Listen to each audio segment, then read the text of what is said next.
Yo, what's going on, guys? Welcome back to another video on the channel. Today is Sunday. First of all, that means there is another loss on the New York Giants schedule. Second of all, that means that we need to go ahead and prepare for this coming week. Now, this coming week, I believe the futures are going to be critical. We are back at some very, very important levels on the NASDAQ and on the S&P 500, and we have to watch if they hold this coming week. Today, we're going to go ahead and break those down. Right now, it is 6 p.m. Eastern. I waited until 6 p.m. Eastern to make this video so that we can see the futures trading live in this video. Second of all, we're going to go ahead and look at a few plays that I like into next week, depending, of course, on what the futures do, right? Everything is going to be contingent on what we see on the overall market. So let's go ahead and break those down. Futures, a few plays that I like into next week. If you guys enjoyed today's video, press that like button, subscribe to the channel, and make sure to come hang out in the pre-market live streams where we review all of this analysis every single morning. It's completely free, and it is a great way to prepare your morning.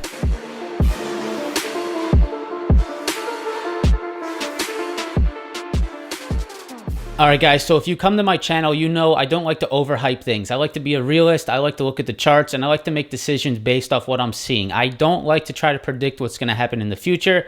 I like to take what the charts are showing me, take the data that's here on the screen, and try to make decisions based off of that. Now, I will say, the last few weeks, I've definitely been caught with my pants down a little bit. I've been a little bit bullish last week. That sort of bit me a little bit. Nothing that's going to crush me, but of course, I like to admit when I am wrong, and I was definitely slightly wrong last week. I saw a little bit of opportunity for us to hold a few key levels, and we just did not. So the downside seems to definitely be there. So we have to understand that coming in. We definitely have some downside pressure on the market, and we have to understand that as we approach the day, approach the trading day. Now, there are for a few very, very key levels that I am watching that we have come back to over the last 2 weeks on the NASDAQ and on the ES. So let's go ahead and start here on the daily chart on the NASDAQ. Now, if you guys have been watching this channel for a while, maybe back since August, July, and also during this October rally, you guys will remember that I have been patiently waiting for us to come back to this September high. Now, I could finally say that we are back to that September high. Of course, during some of the mess we saw over the last few weeks, I did get caught in a few long trades and had to take my loss on them. It would have been better if I just was very patient and just waited for this thing to come all the way back down. But of course, that is hindsight, and we cannot trade in hindsight, right? But we can say confidently that right now, as of today, December 5th, we are back to those September highs on the NASDAQ. So that is right here, and this is a very crucial level here on the NASDAQ, 15,700. This is a level that's sort of been in our minds for some time now. It was very crucial back here in October. It was crucial back here in September, and I believe it is going to become crucial here again in December. So we are back towards this 15.7 on the NASDAQ.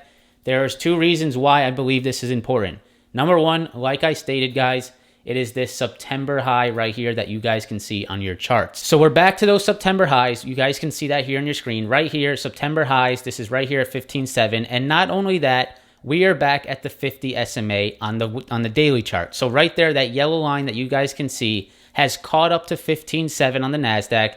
And as we approach this coming week, we are definitely going to be lingering right here around both a previous high as well as a 50 SMA on the daily chart. So this is going to be a very key level. If we see the market give up those levels and maybe come back down to this 100 SMA, then we're definitely going to have to reassess and see where this market's looking. But as of right now, this area here that we are looking at around this 15,007 has two confluences. It has a previous September high and it has a 50 SMA.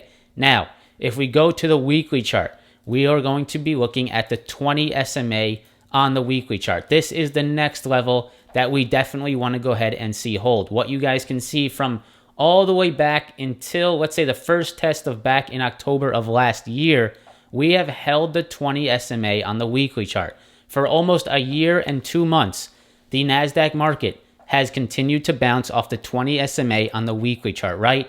So if you are someone that likes to look back at history, see if history repeats itself, you're not gonna want to see a break below this 20 SMA on the weekly chart. The last pullback that we got back in early October, late September, was back here to the 20 SMA on the weekly, and that pullback from the low of this wick was about 8%. The 20 SMA was just about 5.5%. Now, if we look at the pullback now, if we take it from the wick high to where we are right now, we went to as low as 7%. Futures are open right now, and they're right around 6%. So this could potentially look like a very similar pullback that we saw back in late September. Does that occur again? Now, I am not here to predict that. I am not here to tell you that I think it is. I think it's not. I just want to show you the technicals and make you guys educated, and you can make those decisions for yourself. So I will say, if I am someone, which I am someone that likes to look at previous historical levels and see if they hold, I would say I would be slightly on the side of this holding up. Of course, we have to take into consideration a few more things in the market, the economy with inflation, virus fears, market outflows into end of year, what happens as we approach 2022. There's a lot of things to consider, but I do not like to flood my head with those things. I like to focus here on the charts. And if I was someone that looked at the 20 SMA on the weekly chart over the last 14 months, how it held every single time, you guys can see 1, 2, 3, and 4. I would like to say that I would like to see a hold here at the 20 SMA. I think if we break that, then things get a little bit more interesting. So these are some very key levels, guys, next week. We're going to see these levels be tested next week, and that is going to make this a very important week, I believe, for the market. So 15.7 on the daily chart is right around this 50 SMA. It's also around these September highs. And the 20 SMA on the weekly chart brings us down to right around 15,500. So at the very, very low, guys, at the very, very least, we definitely want to see this 15,500 level hold. That is the 20 SMA on the weekly chart. Now, let's just quickly do this for fun. We'll go into right now. This is the 1 minute chart. And you guys can see that this was Friday, and we are starting to see the bounce off 15.7. So you guys can see on Friday, we tried to close back above that 15.7. We held it in the after hours, and we're getting a little bit of a pop here as the futures open just about 8 minutes ago. So that is the NASDAQ. Now let's go ahead and look at the ES. To review the NASDAQ real quick, 15.7, 50 SMA on the daily, and then the 20 SMA on the weekly. I think those are the three things that you guys should be looking at. ES, this is the S&P 500. If we go to the daily chart, we're going to look at a very similar level on the daily chart. This is the daily chart on the S&P 500, and what you guys are looking at is almost an identical chart. September highs right here around 45.50, 45.40, 4,540 on the ES. We are trying to hold that level as we talk right now, as the futures have opened just about 8 minutes ago. So not only that, just like I said on the NASDAQ, this is the 50 SMA on the daily chart. September highs, 50 SMA in the daily chart. Again, showing itself here on the ES. This is a must hold in my opinion if we want to see any type of bullishness next week. Now, a little bit lower, we have the 100 SMA right around 44.86. If we go to the weekly chart, we are going to see something very, very similar. It is the same as the NASDAQ, 20 SMA on the weekly chart right at 4,500, right? So that is going to be a must hold. You guys can see the last pullback, late September, early October. As I already said, 20 SMA pullback, a little bit 20 SMA hold, 20 SMA hold. So it goes the same here for the ES. Since October of last year, which is the first test of the 20 SMA right around here, we have held this 20 SMA on the weekly chart, and we are going to definitely want to see that hold here coming up next week. This is why I continue to reiterate, I believe next week is a crucial level here for the market. 20 SMA on the weekly, 50 SMA on the daily. We also have that September high, and I believe that is going to be huge to see if we can hold next week. Now, according to these futures, we have to watch these futures because the plays that we are about to talk about are going to be 100% contingent on whether these futures hold. We're going to look at 2 bullish plays and 2 potential bearish plays. I don't want to go into this next week being overly on one side. I don't want to be too bullish. I don't want to be too bearish. I want to try to take a very neutral approach because these futures are going to make everything either work or not work. We either hold this 50, we find ourselves a nice bounce next week, and maybe we can place some stuff to the upside, or we start to break down, we start to break these moving averages, these September highs, and the downside is most definitely going to continue. So let's go ahead and now jump over into a few plays that I am watching into next week. All right, guys, so the first play that we're going to look at today is Roblox. Roblox is one play that I really like to the upside if the market can push higher off these moving averages. The reason I like it, one, if the market continues, I think it will have the sympathy to move with it. Number two, it has been a hot play. It's been in a hot sector. It's been that sort of that metaverse play. It's sort of moved up with the semis. I like Roblox long term. I think this pullback that we're seeing is a good opportunity. Contingent, of course, like I continue to say, on that NASDAQ movement. If that NASDAQ bounces, I think Roblox is at a very key support level that could definitely find some upside. If the market moves lower, then of course this play idea, this trade idea could very well not work out. How I play this type of thing, as I talk to you guys about these plays, I usually let Monday pass. If Monday is good and we find that bounce, maybe I'll go in very light to see if that can continue.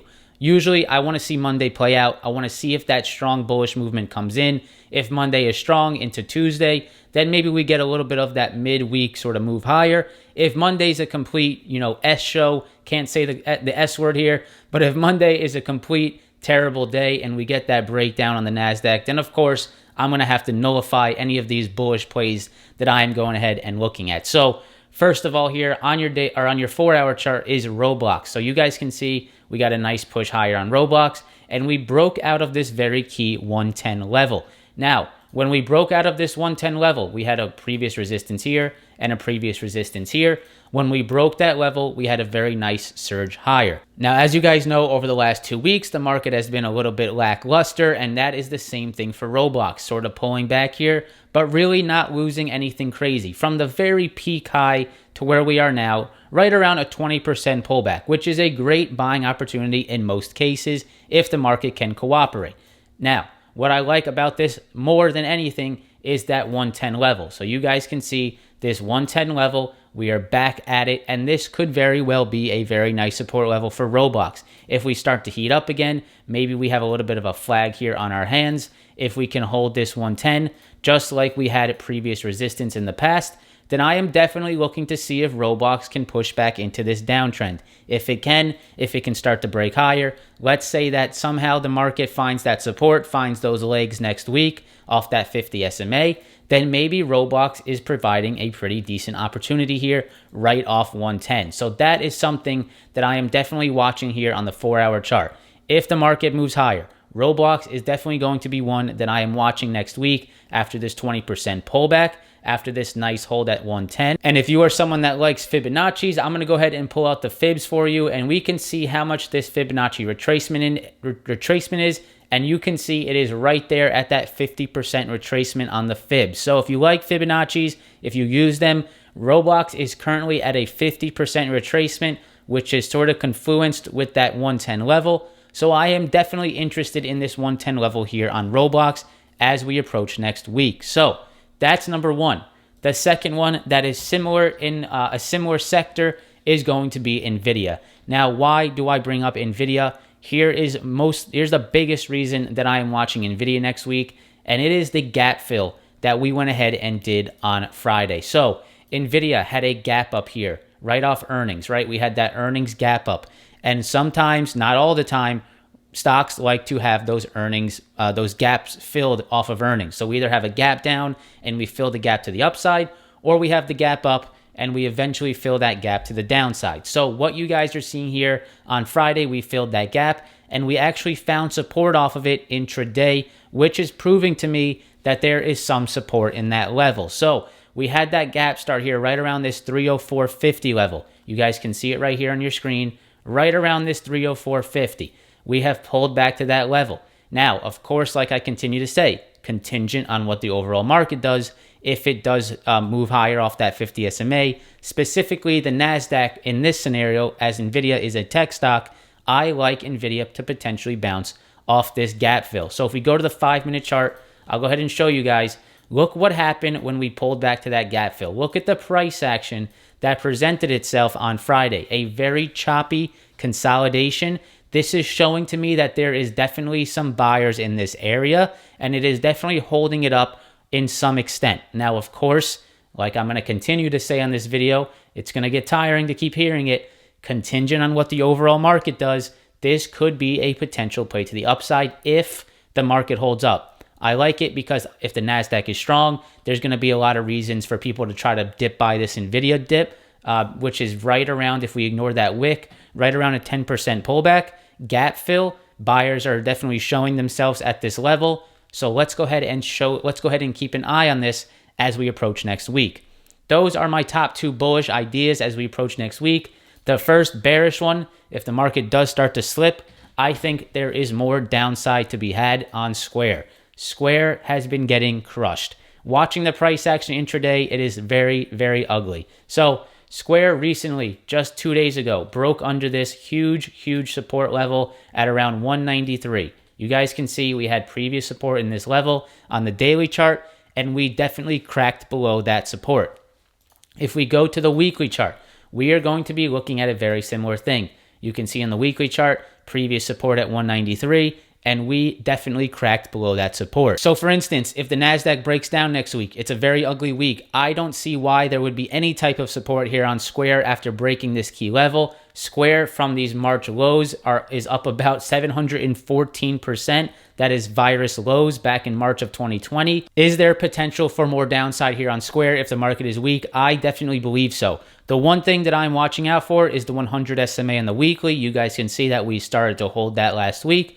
So that is a level that you'll have to watch. But if I break this down into a little bit of a shorter term time frame, what you guys are going to notice here on the 15-minute, look what happened here over the last 2 days. You guys know I took this Square put here on Thursday. Would have loved to hold that into Friday. I did not. But what you'll notice is we turned this support into resistance. This 193 level that we just looked at on the daily chart. You guys can see support. What did it turn that support into here on the 15-minute chart? It turned it into some very nasty resistance. 1, 2, 3, and 4. If this market has downside next week, I definitely believe Square does as well. So that's the first downside one I'm looking at. And number 2 is going to be Facebook. Facebook, as you guys know, at one time I loved the potential setup for upside, but I am definitely proven wrong here. Facebook just does not look great, and it is starting to break down some very, very key levels. So if I zoom out here on the daily chart, the breakdown last week under this previous low is just not something that I like to see. I have to be real with myself. Me seeing this, just something I do not like to see. So right here, you had this low at right around 308. Last week, we broke below that 308, and we made a lower low. A lower low, a lower high. This is a high, this is a high, this is a lower low, this is another lower low. That is not something that I am very bullish on. So if Facebook goes back and tries to push back above 308, rejects it, the NASDAQ's weak, I think Facebook has more downside. If we go to the 15-minute chart, you guys are going to see this 308 comes in here, right around here. If I go ahead and zoom this over, pull this over, I'll go ahead and scale this out for us a little bit. You are going to see that if Facebook rejects this 308, which was previous support, if that turns into resistance next week, I definitely can foresee a little bit of rejection and more downside if we see downside on the market. So if you guys are looking for downside, if that market starts to move lower, I think Facebook and Square look weak here. I think they will definitely participate in downside on the market if we get it. I'm going to quickly show you the weekly chart. Here's the weekly chart on Facebook. And I believe that the downside could come into right around these previous highs, which is right here at around 293. That would be my target for this downside move. So to the downside, Facebook, Square have been very weak. And if the market continues, I think these participate. If the market is strong, I think you stick with that semis, the metaverse type trade, which is both NVIDIA and Roblox. So that's what I'm looking at, guys. I hope you enjoyed today's video. Just want to share with you a few trade ideas. Let's go ahead and wrap this one up. All right, guys, so that's going to be it for today's video, giving you some levels to watch on the futures, as well as some potential upside or downside plays. Of course, we'll see what happens with the overall market coming into next week. As long as you don't over leverage, as long as you focus on risk management, you will be here, you will gain experience, you will continue to learn and continue to improve your trading. That is the key, staying in the game, learning more than the other people that are coming into the market, losing all their money, and leaving the market. That is not what you want to do. Stay in this market, learn, protect your capital, and try to, over time, continue to improve and continue to profit. Hope you guys enjoyed today's video. If you did, press that like button, subscribe to the channel. If you want to check out the Discord chat, first link down below. Hope you guys have a great rest of your weekend, and I hope to see you in the next one. Peace.